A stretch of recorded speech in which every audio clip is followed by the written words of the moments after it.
స్వతంత్రం వచ్చిన తర్వాత కూడా 77 సంవత్సరాల తర్వాత కూడా వేరు వేరు రూపాల్లో ఇవాళటికి ఉన్నాయి. అంటరానితనం రూపం మార్చుకుంది అంతే. ఆలోచన చేయమని అడుగుతా ఉన్నా. అంటరానితనం అంటే కేవలం ఫలానా వ్యక్తుల్ని కేవలం భౌతికంగా ముట్టుకోకూడదు, దూరం పెట్టడం మాత్రమే అంటరానితనం కాదు.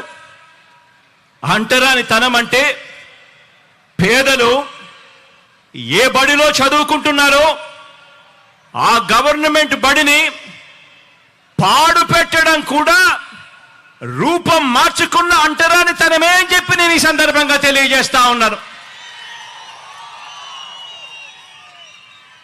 డబ్బులున్న పిల్లలకు, డబ్బులున్న వారి పిల్లలకు ఒక మీడియం, పేద పిల్లలకు మరో మీడియం అని వివక్ష పాటించి పేద పిల్లలు తెలుగు మీడియంలోనే చదవాలని, వారు ఇంగ్లీష్ మీడియంలో చదవరాదని బరి తెగించి వాదించడం కూడా రూపం మార్చుకున్న అంటరానితనమే. ఈరోజు కూడా ఈ అహంకారులు, ఈ పెత్తందారులు తమ పత్రికలో రాశారు. ఈరోజు పొద్దున్నే కూడా పత్రిక చదివా. అంబేద్కర్ గారు తెలుగు మీడియం మాత్రమే ఉండాలని అన్నాడట. నిజంగా ఈ పెత్తందారుల పిల్లలు, ఈ పెత్తందారుల మనవళ్ళు మాత్రం ఇంగ్లీష్ మీడియంలోనే చదువుతారట. నిజంగా ఇలా మాటలు చూస్తే నిజంగా ఒక నిజం చెప్పకూడదు, అబద్ధాలు ఏ స్థాయిలో చెప్తా ఉన్నారు అని చెప్పి చూస్తే నిజంగా గుండెకు బాధ అనిపిస్తుంది. వాస్తవం ఏమిటి అని అంటే, నిజమేమిటో అంటే, అంబేద్కర్ గారు చదువుకున్నది ఇంగ్లీష్ మీడియంలో.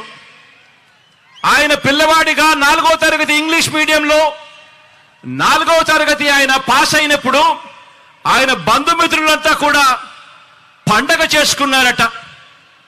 కానీ ఈ పెత్తందారుల పత్రిక, ఆ ఈనాడు పత్రిక, కానీ ఆ పత్రిక ముసుగులో తాము పాటించే ఈ అంటరానితనాన్ని, అబద్ధాలతో అందమైన మేకప్ వేయాలనుకున్న ఇలాంటి దుర్మార్గులు, ఇలాంటి నీచులు మన దళితులకు, మన బహుజనులకు వ్యతిరేకులు, చివరికి చరిత్ర కూడా ఇలాంటి వాళ్ళు వక్రీకరిస్తూ రాతలు రాస్తా ఉన్నారు అని అంటే ఏ స్థాయికి నిజంగా పాత్రికేయం పడిపోయింది అని చెప్పి ఆలోచన చేయమని కోరుతా ఉన్నా.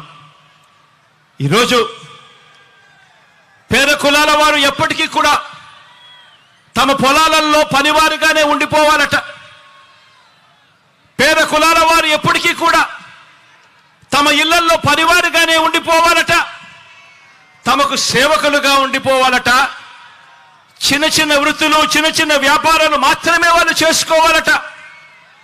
తమ అవసరాలు తీర్చే వారిగా మాత్రమే వాళ్ళు మిగిలిపోవాలట. ఇలాంటి ఆలోచనలు కూడా రూపం మార్చుకున్న అంటరానితనమే.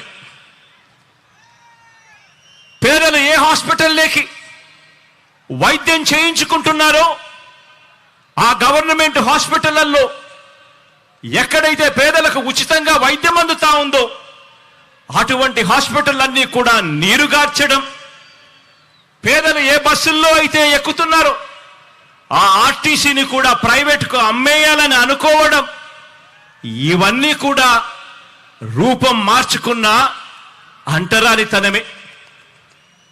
ఏ పౌర సేవ కావాలన్నా కూడా, ఏ పథకం పేదవాడికి కావాలన్నా కూడా ఆ పేదలు లంచాలు ఇచ్చుకుంటూ, వివక్షకు లోనవుతూ, కార్యాలయాల చుట్టూ తిరుగుతూ, జన్మభూమి కమిటీల చుట్టూ తిరిగేలా వారి సహనాన్ని పరీక్షించడం కూడా రూపం మార్చుకున్న అంటరానితనమే.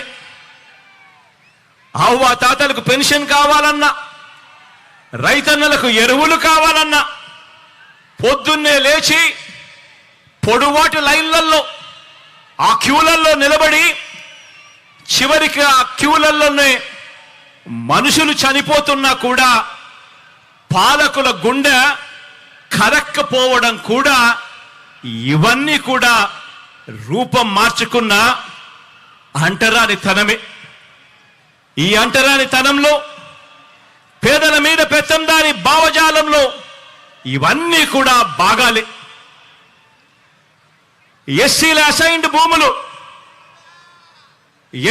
అసైన్డ్ భూముల్ని కూడా కాజేసి తాము గజాల లెక్కన అమ్ముకోవాలనుకున్న రియల్ ఎస్టేట్ రాజధానిలో పేద సామాజిక వర్గాలకు చోటు లేకుండా తాము మాత్రమే ఒక కోట కట్టుకోవాలన్న కుతంత్రాలు చేయడం కూడా రూపం మార్చుకున్న అంటరానితనమే.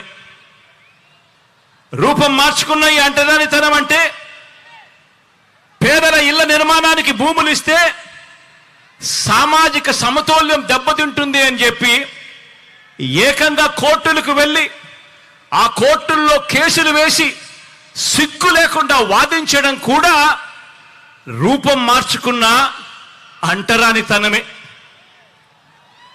రూపం మార్చుకున్న అంటరానితనం అంటే మన ఎస్సీలు, మన ఎస్టీలు, మన బీసీలు, మన మైనారిటీలు, మన నిరుపేద పిల్లలు చదువుకునే ఆ గవర్నమెంట్ బడులలో ఇంగ్లీష్ మీడియం చదువులు చెప్పడానికి వీల్లేదని కోర్టులకు వెళ్ళి సైతం పిటిషన్లు వేయడం కూడా రూపం మార్చుకున్న అంటరానితనమే.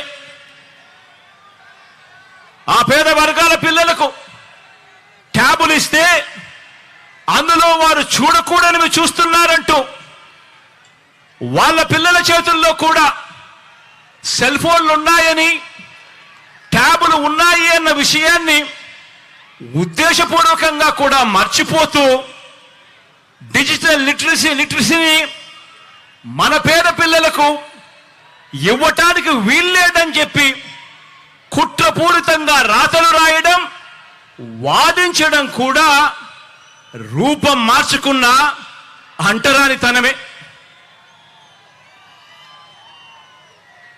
స్వాతంత్రం వచ్చి 77 సంవత్సరాలు గడుస్తా ఉన్నా కూడా ఇప్పటికీ కూడా అలాగే మిగిలిపోయి ఉన్న ఈ రూపం మార్చుకున్న ఈ అంటరానితనం మీద ఈ 56